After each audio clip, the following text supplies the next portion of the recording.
mentally fighting with yourself about money, no need, we'll do it for you. I'm your host Arka, and welcome to our segment Rich or Regret, where we find out if your next financial decision will make you rich or make you regret it. And in this episode, we'll be exploring a topic that many young Malaysians face today: financial independence or family obligations. Should young Malaysians prioritize personal wealth over family support? And in a rapidly evolving economy and society, young adults are often caught between the desire to build their own financial futures and the cultural expectations to support their families. And to further explore key arguments on both sides, we have two debaters here that will see if it's possible to balance these competing priorities. First up, the self-proclaimed certified financial prodigy. We have one here who advocates for financial independence. Now, one, can you tell us why you think that the young people should prioritize their own financial future? Thank you so much, Arka. So, before we begin, I know this is going to be a really touchy topic. It's going to be a really good debate, that's for sure. But for me, I personally believe it's important for young Malaysians, especially those of us who are just starting out to work.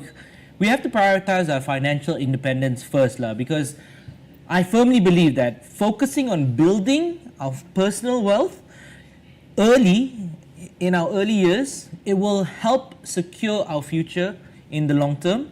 It will avoid financial strain, and also ultimately it also puts us in a better position to help our family later on in life. Right now, when you don't have the money, how can you spend? But when you have built yourself a nice egg, then you can share the wealth with the rest of your family. That's what I personally think. Thank you, Juan, for that. Next up is Pavi, who is all about supporting family obligations. You pretty much are a family-oriented person anyway, and you feel that financial success can't be fully enjoyed without ensuring the well-being of your loved ones. So, Pavi, can you elaborate further on this? Okay, so many of us are getting it wrong. We think it's an obligation, but it is not. It is a necessity. And we can, build our personal wealth and also take care of our family at the same time. For me, family comes first, and who are we now without them at the first place? And how can we neglect our loved ones for only choosing ourselves to be in a better place? Yeah, so it takes two to tango, and there's a way to do it. I think in your case, it's more than two that's tangoing. There's like 5 people tangoing there. Thank you for that, Pavi. And with that, let's go to this in. And let's move on to my first question to start things off. So, how do cultural expectations in Malaysia especially influence the balance between personal wealth and family responsibilities? Let's have Pavi start. Okay, so many of us, like what I told you just now, we're thinking it's like an obligation, just like my opponent, but it isn't a duty, it's actually a sign of respect. And then it is also a core value nowadays in our communities, to be very precise, balas budi. Okay, they were forking out a lot of money for us, when we were growing up, and now this is your chance to pay our back, chance to return. It is by money, but for me it's love. So you're saying you don't just have to give financially to your family, there's other ways as well? No, obviously financially, but because now we are talking about financially, right? But I'm not seeing it as in the form of money. Then it might find a bit difficult or anything for us. So for me, it's like in giving in form of love. It can be money, but it's like giving them love. Okay, you get what I mean? And also there's a saying, give out when you have more. So why not we start from home first? Got it. One, what are your thoughts on, cultural expectations in Malaysia influencing, all this? Okay. If they want love, give them a hug. I mean, it can be anything. It can be a hug, it can be a kiss, it can be a money. So what you said anything but money. Anything but money. It doesn't have to So be you're okay money. seeing your loved ones struggling? It's not that I'm okay with seeing my loved ones struggle, but the thing is, there's always a certain amount that you can give, you know? Exactly. Yes, but most of the time you still need to focus on yourself first. We are not It's not saying about we being are neglecting selfish. our personal But- wealth here. Some might argue that because you are just starting out, you have no commitments, Exactly. no commitments that you are able to provide for your family. That can be true for some people, but most of the time when people start out working, especially those young Malaysians right now, they might not have enough resources at the end of the day to help with themselves, to save for the future. Because the most important thing now is that we want to help build our future, build our wealth in the future so that we can provide more to our families. Right now might be not the time. Okay, sure, the family has helped out with our to get us where we are. That's fine.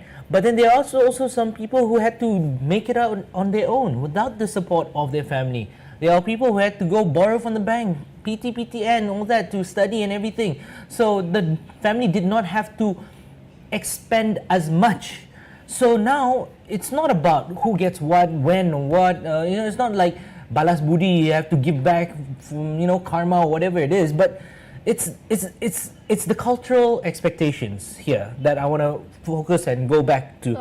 Okay. The cultural expectations in Malaysia, it leads to family support, yes, but there's always a limit. Okay, because it will affect your personal growth, it will affect your financial independence, and right now our generation, we're facing these different challenges and that our parents did not have in the past. We have got higher living costs, we've got tougher job markets, and also we have to save for the future. All right, so we need to prioritize that first. We need to make sure that we are stable, that we can support ourselves first. Because if we're going to support our family and focus on supporting our family and neglect ourselves, in the long run, how can we support our family if we ourselves are going to be struggling?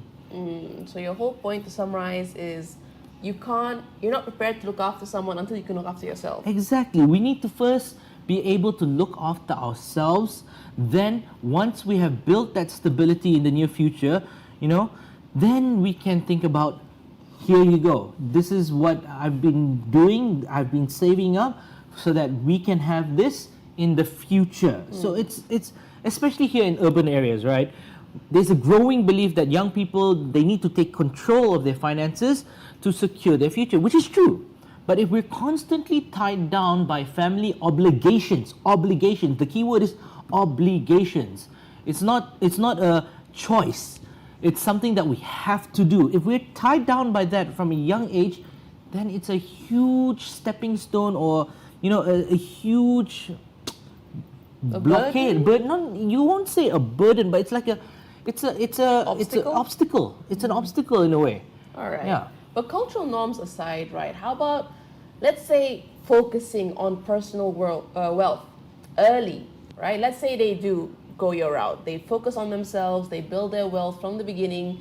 Will this lead on to better financial support for family members in the future? Do you think so, Bobby? Yes, I think I'll take myself an example. Like, I became financially independent when I was 13. So now I get to, share my cake with both my siblings, and it's more like a system better now. Like, we help one another, and that has fostered our relationship as well. And at the end of the day, they say family is all we got, and blood is always thicker than the water. And do we get any satisfaction having so much of money and only for ourselves, but while our family is struggling? No. Some might say yes. Some might say yes, maybe my opponent, but not me. So if you asked me, coming back to the question that whether personal wealth will help with financial support for my family members, definitely. Like, we are in a good place now is because where I first planted my seed. And that my habits, my practices, now my siblings are carrying it. So it is going in a long way, and I believe that it will pass down to our kids one day as well, without neglecting our family members. So you feel like starting from home, that's where you build your sense of community lah. Yes, definitely. Everything starts from home. One. Then to the streets. So how's your home like? I'm not saying that I'm flaunting off my cash to the streets, okay? I'm focusing on myself. Okay, let me ask you one question, Pavi. Are you the eldest in the family? No, second. That's one thing that we also need to consider. I am the eldest in my family, so technically I'm the breadwinner Okay. after my dad. Okay. So it gets to a point whereby my parents taught me financial independence way early on in my teenage years. After I finished high school, I got a job to support myself and my Okay. extracurricular activities. Okay. All right? They taught me from a young age. You want something, you got to do it and get it yourself.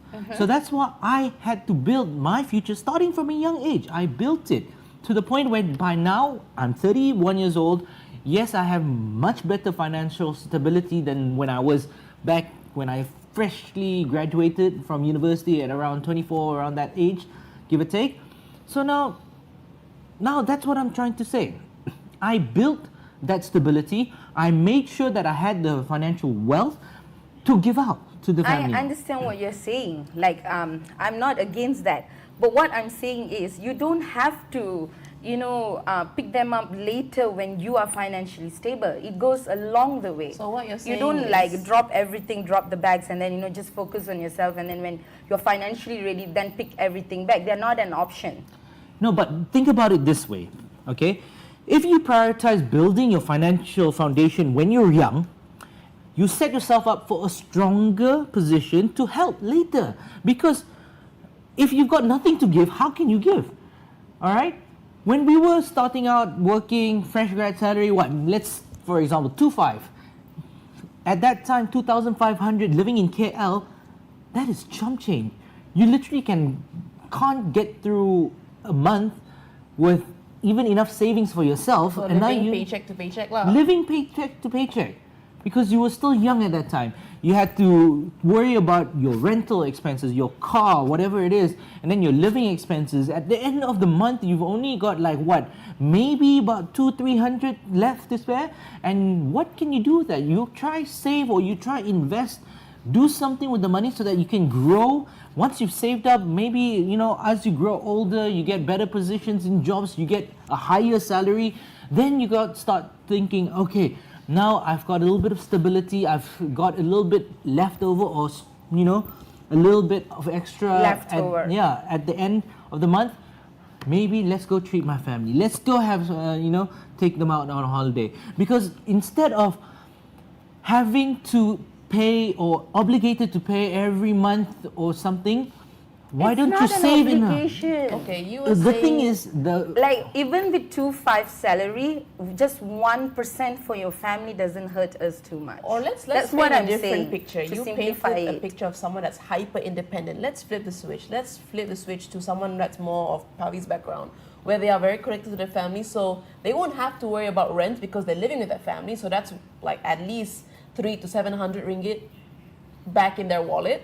So maybe because of her family obligations and the fact that they help her back, it cuts her some slack. Wouldn't you agree? yes, if you are in that situation whereby you are staying with your family, or whereby you are in a relationship with your family whereby you guys have to support one another, give and take, all right, sometimes cook the meals and all that, then yeah, why not? Because of course now it's a service, barter and trade kind of thing, all right, if you have to put it in financial terms. But we are not talking about that situation alone by itself. We have people who are away from their families, people from Semenanjung, from Borneo side, exactly, coming to Semenanjung and working here by themselves. They got to think about their rent, they got to think about their expenses. Are you going to be, sending back money to your family back in Borneo or whatever? You're not sending them like a suitcase of money. I'm not saying. That's what I'm saying. No. So I'm just saying you send what you can. Just something. What you can, okay, understand. But the debate today is whether or not this obligation is better in the future, or whether it is. I will completely disagree. I'm sorry. You would still disagree because of the fact that you are currently in the situation where you are living with your family and you are No, it's supporting not them. for the situation. It's just the necessity. That's how life rolls. Okay? Okay, let's roll on to the next question. All right.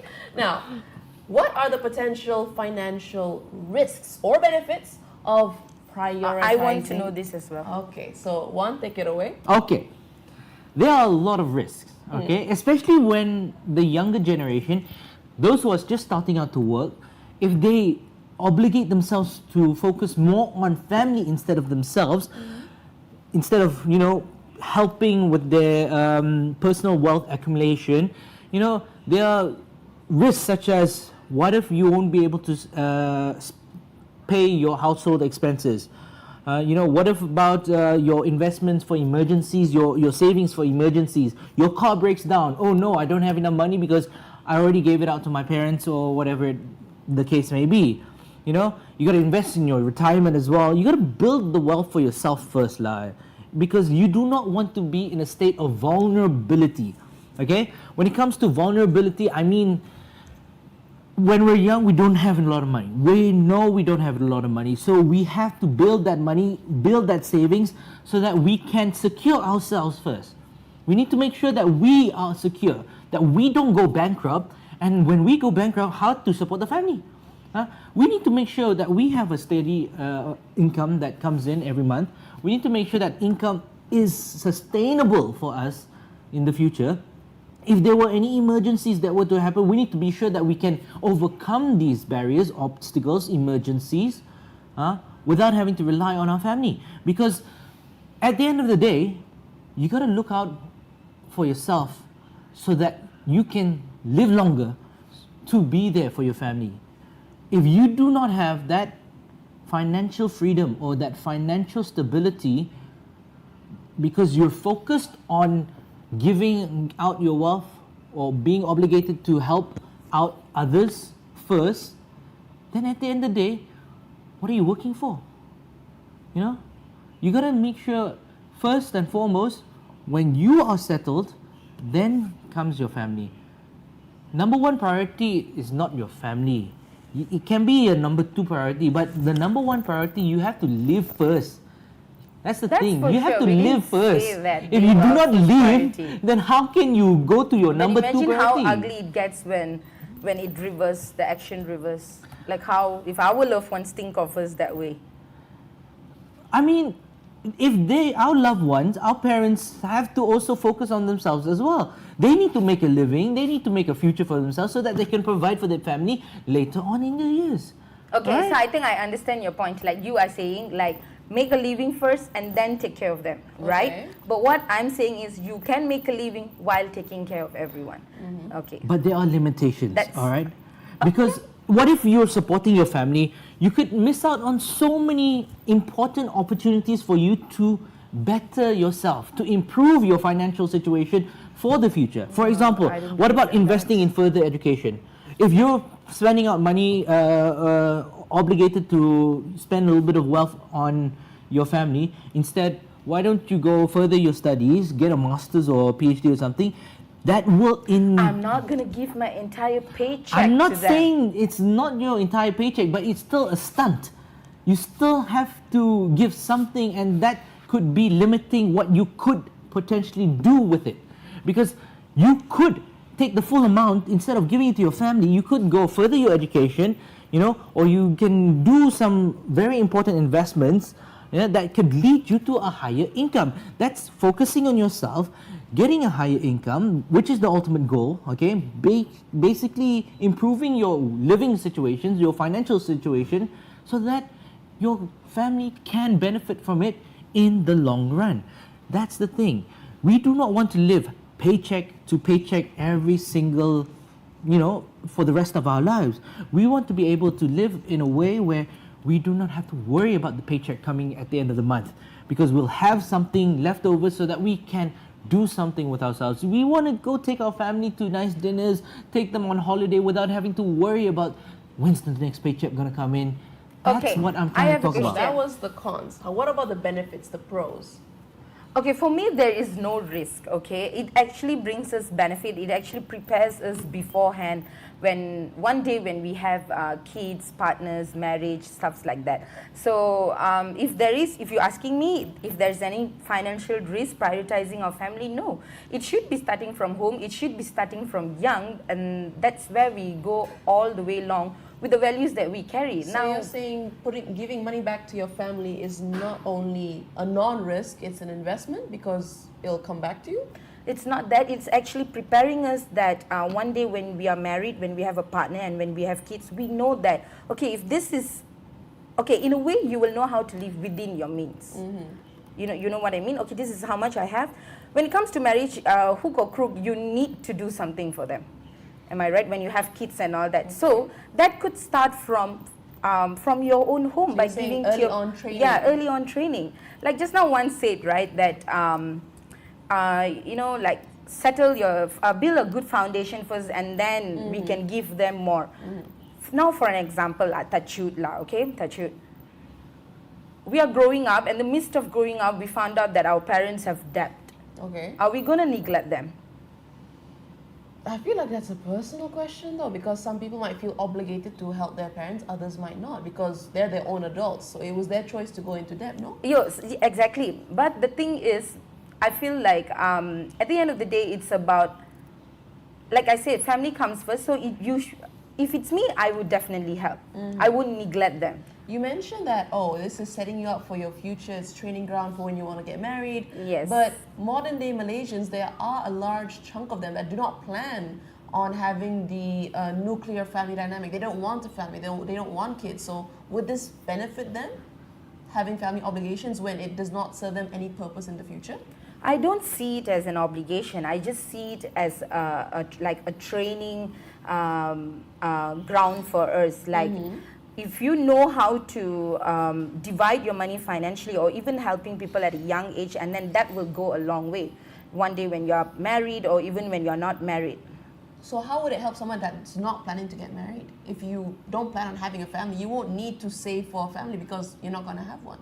Then it's all for you. But at the end of the day, you still need to give to your elderly, right? That's the question. Do you need to? I would. If my opponent, I don't think so, he might. I say work on yourself first. It's not about giving, okay? The question here is not about giving. Yeah, sure, you can give, but it's the amount you can give. Would you want to give them something small? I want to give too, but you want to focus on yourself, then give. I am telling, I can give while focusing on myself. You cannot. I can. You cannot. I'm an example. I'm doing it now. So one, you think that probably would burn out financially? No. Financially, it's not the financially savvy decision. All right. Oh my God. Okay. Let's take a breather. Now, next question here. Should young Malaysians have a formal plan or agreement with their families, kind of like either a spoken or non-spoken contract with your families regarding financial contributions and how this could help manage expectations? Or should it be like an unspoken thing where like, I help them, they should help me, they should know, like it should be telepathic, so to speak? How about one, you start off? Black and white. You want it black and white. Always black and white. Jesus. Black and white. That's how the world works nowadays, Pavitra. It's true. Yes, they're your family, but at the end of the day, black and white, it will help with a lot of things, okay? Because young Malaysians, we should consider having the formal plan or agreement with families regarding financial contributions. Because you don't want to get up into an argument later with your siblings. Oh no, I contributed so much, I should be getting the house if my parents leave, la la. No, you don't want that in the future. You don't want to have that fallout in the future because you've had it before, right? You've had that fight with your siblings or whatever the case may be. A family member goes, unfortunately passes away or something, and then you guys have to fight. Oh no, I contributed more, I should be getting this. Oh, you contributed this less, you should be getting that. At the end of the day, there's something called will writing. Maybe we can invest in that, not something black and white with our family members. A will is black and white. It's exactly what it is. Yeah, but not like how you mention it. No, it's a formal It can be done agreement. in a very fair way, in an equal way. Which not is like how black you made and white. it sound No. The point is black and white agreement. Okay. A formal agreement. I have a question then. Wouldn't you say the older generation would have like their own, doubts about setting things in black and white? Because they're like, we don't need to put things in black and white because we're family. Like, I didn't raise you on black and white terms. I didn't raise like, oh, you need to get 9 A's, otherwise you can't live in my house. Some families actually do. Exactly. And Some families actually do. Some families, they set that expectation. Of course, it might not be in a black and white, but they set that expectation for their children. And then your children, if they don't succeed, then there's something, so it makes your relationship with your family very transactional, though, does it not? It does. It does. Unfortunately, that is the way we live in this world.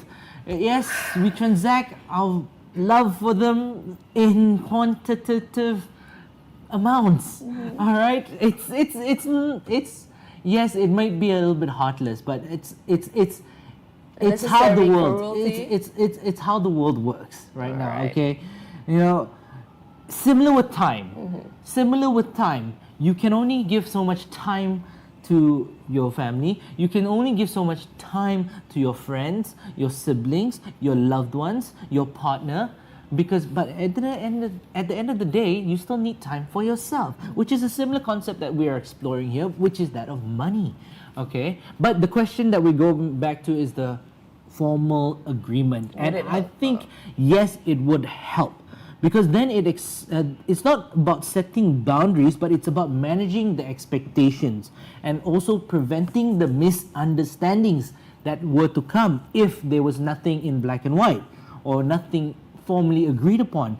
Whether it's helping, with household expenses, contributing to your siblings' education, all those other things, supporting your parents and everything. You got to make sure that there's a clear boundary.